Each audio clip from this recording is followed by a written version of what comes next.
Од секогаш сме биле мощне предпазливи и реални. Одредени дадоа ветувања и потоа ја префрлија грижата на другите да ги исполнат. И сега треба и тие да сносат дел од одговорноста. Затоа што со тоа се покренува големо размислување, а всушност јавното мислење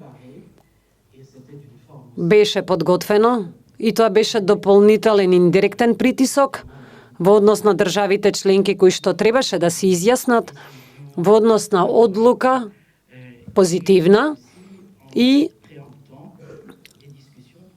сето тоа уште пред да се случат дискусии кои што требаше да се случат во однос на една утврдена агенда.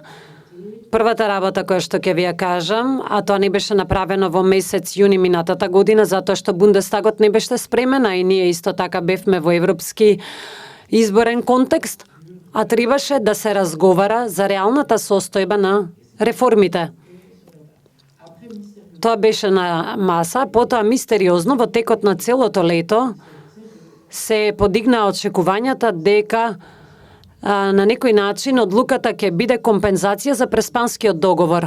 И се случи чудна промена на перспективите и ова не го велам за да ги обвинувам властите овде, но тоа се беше случај со некои наши партнери. А јас како нављудувач честопати се прашував затоа што од објективна проценка на агенда преминавме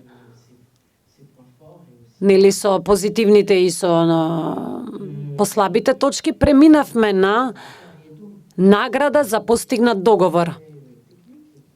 И така преминавме од техничките, односно фундаменталните аспекти, кои што беа своевидно условување за почеток на преговорите, се најдовме со прашања од геополитичка или геостратешка гледна точка. Тоа не беше француската перспектива и воопшто не било уште од самиот почеток, и без нели да се цитирам самиот себе си, затоа што ја гледам представничката на вечер, тоа беше и на насловните страници на вечер, во кое што беше кажано дека преспанскиот договор можеби предуслов за да се расчисти патот, но потоа европската агенда е друго прашање. И мислам дека таа перспектива, која од секогаш била многу јасна кај француската страна, беше пренесена на нашите грчки соговорници, но и на нашите македонски соговорници, и таа перспектива беше загубена по пат. Тоа не значи дека геополитичките или геостратешките аспекти не се важни. Важни се секако, но имаше чудно преместување на вниманието, кое што повеќе допира до областа на политички маркетинг отколку дипломатски дискусии, и затоа ако јас треба да го објаснам, да ги објаснам тие емоции и тоа разочарување, ќе кажам дека и го разбирам и го чувствувам. Имам голем број на пријатели, а и честопати знаете се возам во такси и го чувствувам разочарувањето.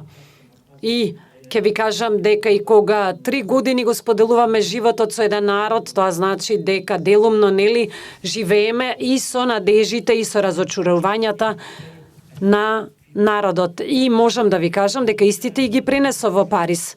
Но потоа, од една страна се емоциите кои што се силни, но има и област која дипломатска, а тоа значи политички разговори за иднината. За иднината на Европската Унија пред се, а иднина на Европска Унија е иднина која што се подготвува во перспектива со нови земји членки, и истакнавме дека се прави и во однос на состојбите такви какви што се во куќата. Навистина сме во ек на разговори со Брекзитот, но исто така и со финансиските прашања, односно во однос на тој колач, за да се навратам на изјавата на нашиот председател, и сето тоа има влијание во однос на прашањето за проширувањето. И треба да бидеме свесни дека има разделеност помеѓу очекувањата, разочарувањата, но и она што се наоѓа на маса во Брисел. И за сето тоа беше разговарано.